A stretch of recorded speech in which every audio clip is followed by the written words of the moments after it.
네, 이번에는 평균 속력과 평균 속도에 대해서 평균 속도 이 두 가지를 이야기를 한번 해볼 건데요. 네, 이야기를 해볼 건데 결국은 우리가 평균이라고 하는 거 개념을 한번 생각을 해보면은 수학에서는 요 숫자 더하기 요 숫자 더하기 요거 더하기 3 뭐 이런 식으로 해서 평균을 내잖아요. 그래서 얘네들도 네, 거의 비슷하다라고 보면 되겠습니다.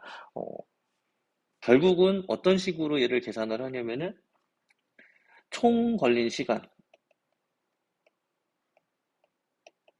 네, 시간분의 총 이동 거리. 네, 이런 식으로 이제 평균 속력을 구해요. 평균 속력을 구하고, 그래서 우리가 뭐 이런 그래프 같은 게 이렇게 그려지면은, 여기부터 3초, 0, 여기가 한 5초 정도 되는데, 여기가 한 2m, 한 5m 이렇게 된다고 봤을 때, 0초부터 3초까지는 2m 정도 가고, 3초에서 5초까지 2m, 3m를 갔어요. 그러면은 총 이동 거리는 얼마가 되냐면은 이 상황에서 5m가 되겠죠. 그리고 총 걸린 시간은 5초가 되면서 얘는 1m/s 이렇게 나온다. 라고 하는 것이 네, 속력이라고 보면 되겠고요. 그리고 이때 좀 중요한 특징이 이제 여기가 시간이고 여기가 거리인데 결국은 이거 잘못 썼네요. 네, 시간인데.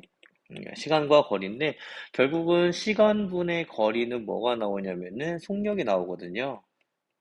속력이 나오고, 그리고 우리가 뭐 수학에서의 직선의 기울기 구하는 거, 네, 기울기도 뭐 x의 증가량분의 y의 증가량 뭐 이렇게 구하잖아요. x의 증가량분의 y의 증가량 이렇게 구하기 때문에 이거를 역시 이제 대입을 해보면은 시간의 증가량분의 거리의 증가량, 그러니까 기울기가 결국 뭐를 의미하냐면 속력을 의미해요. 속력. 네, 그래서 매 순간순간마다 뭐 속력을 이렇게 구할 수도 있고요. 이렇게 하면 된다라고 하는 거 보면 되겠고요. 네, 속력은 이런 식으로 이야기를 하는데 역시나 속력은 뭐가 없다. 우리가 방향이라고 하는 것을 특정 짓지 않습니다. 방향이 나타나지는 않는다라고 보면 되겠고요. 결국 얼마나 빠르고 느리냐 이것만 판단하는 거죠. 숫자를 가지고 이제 판단을 하는 것이고요. 네, 그리고 평균 속도는 뭐하고 뭐를 같이 나타내야 되냐면은 빠르기, 그러니까 몇 미터 퍼 세크냐라고 하는 것하고요. 그리고 방향까지도 뭐가 어떤 방향일까요? 뭐 결국 운동 방향이겠지. 운동 방향까지 같이 나타낸다라고 하는 것을 우리가 이야기를 하는데 이런 식으로 일단 문제를 한번 풀어보도록 하겠습니다. 같은 문제인데 여기가 2초, 0초, 여기가 한 5초 네, 이렇게 되고요. 네, 여기는 시간이죠, 시간. 네, 그리고 이쪽은 이동 거리가 될 텐데 처음에 3초, 2초까지, 처음에 2초까지 한 몇 미터 정도 이동을 했냐면은 한 5미터 정도 이동을 했다고 한번 보죠. 이렇게 계산을 하고. 그럼 이렇게 그어지겠죠. 2초 동안 5미터 갔습니다. 라고 이야기를 할 수 있고요. 네, 그리고 5초 동안에 어디를 갔냐면은 이렇게 갔죠. 어떻게 갔냐면은 한 요 정도까지 이렇게 이동을 해서 여기가 한 2미터 정도 된다라고 봤을 때 결국은 최종적으로 우리가 어디에서 어디까지 이동한 거예요. 여기서부터 여기까지 이동을 한 거죠. 그렇게 결국은 우리가 속도라고 하는 것은 어떻게 구하는 거냐면은 총 걸린 시간분의 이동한 위치가 얼마나 변했느냐 변이라고 하는 개념을 우리가 썼었잖아요. 네, 변이라고 하는 개념을 썼었는데 결국은 여기에서 봤을 때 내가 이동을 0초에서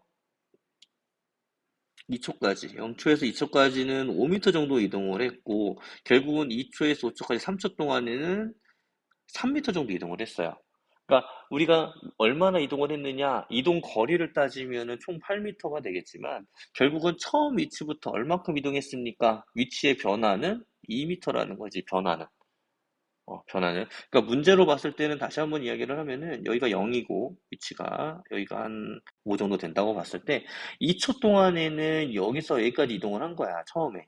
여기까지 이동을 했는데 그 이후에 어떻게 한 거냐면은 한 3m 정도를 왼쪽으로 간 거죠. 방향을. 그러니까 최종적으로 처음부터 몇 미터밖에 안 떨어진 거예요. 2미터밖에 안 떨어지는 상황이 발생을 한 거죠. 그러면은 시간분의 변이이기 때문에 이때 걸린 시간, 총 걸린 시간은 5초가 되겠죠.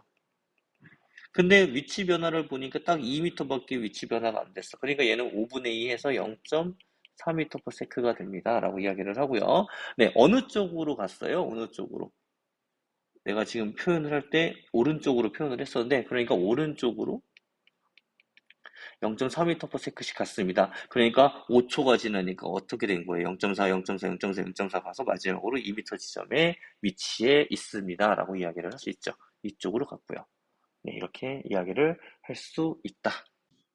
네, 그리고 우리가 처음에서도 이야기를 했고, 여기에서도 이제 마찬가지긴 한데, 우리가 대부분의 물체의 속력을 구할 때, 순간 속력을 구하기는 좀 어려워요. 순간 속력을 구하기는 어렵고, 네, 한 가지 뭐 예를 들면은, 우리가 이제 자동차가 갈 때, 이제 과속 단속하는 게 있잖아요. 그래서 과속 단속하는 거를 보면은 이제 아래쪽 부분에 보면은 이런 두 개의 이렇게 잘려 있는 공간이 있어요. 아스팔트가 이렇게 틈새 네모난 정사각형 정도 이런 게 있는데 결국은 여기를 첫 번째 지날 때, 두 번째 지날 때의 걸린 시간이 몇 초 정도 걸렸느냐를 가지고 결국은 이걸 가지고 계산을 해서 여기부터 여기까지 떨어진 거리가 있고 그리고 걸린 시간이 있으니까 우리가 속력을 구하는 거거든요. 그래서 과속 단속할 때 주로 많이 쓰고, 그리고 뭐 이동식 단속할 때 경찰들이 이제 할 때 역시 마찬가지인데, 결국은 이제 그 건이라고 하죠. 속도 측정하는 그런 기계를 가지고 측정을 하는데, 역시나 뭐 소리, 음파나 아니면 빛이나 이런 것들이 왔다 갔다 하는 것을 가지고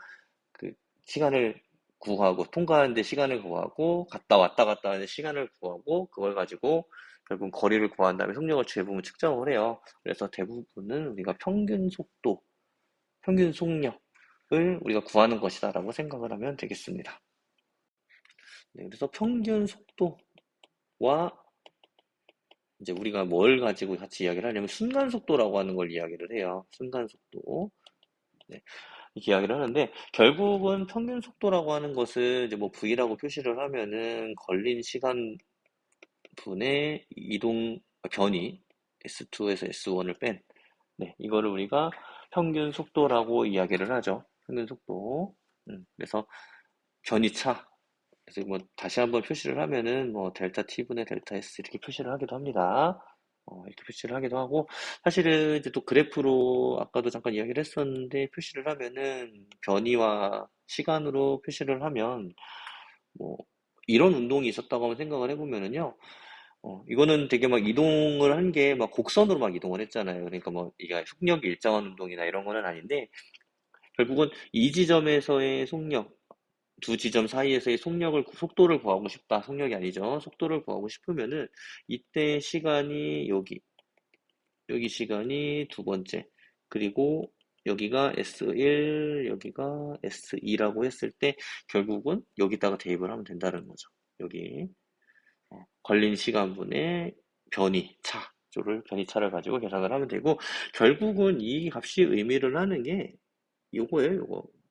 기울기. 그래서 중학교 때도 배웠을 텐데 시간이 가로축이고 세로축이 거리이면은 시간분의 거리에서 얘가 그 기울기가 속력을 의미합니다. 뭐 이렇게도 배웠었는데 여기에서도 마찬가지예요. 얘가 뭐 변이로 바뀌었다 한들 기본적인 개념은 똑같기 때문에 결국은 여기에서 말하는 요거 기울기를 구하는 방법이죠. x의 증가량분의 y의 증가량 해서 기울기를 구하는데 여기에서도 시간의 증가량분의 변이의 증가량을 가지고 뭐를 구한다? 기울기를 구한다. 이 기울기는 뭐를 의미한다? 속도를 의미하는데 무슨 속도? 여기에서는 평균 속도를 의미하죠. 평균 속도를 의미를 합니다. 네. 그리고 그러면은 이 순간 여기에서의 속도를 구하고 싶어. 우리가 순간적인 속도를 구하고 싶다. 그러면 어떻게 구하냐면은 이때는 결국은 이렇게 구합니다.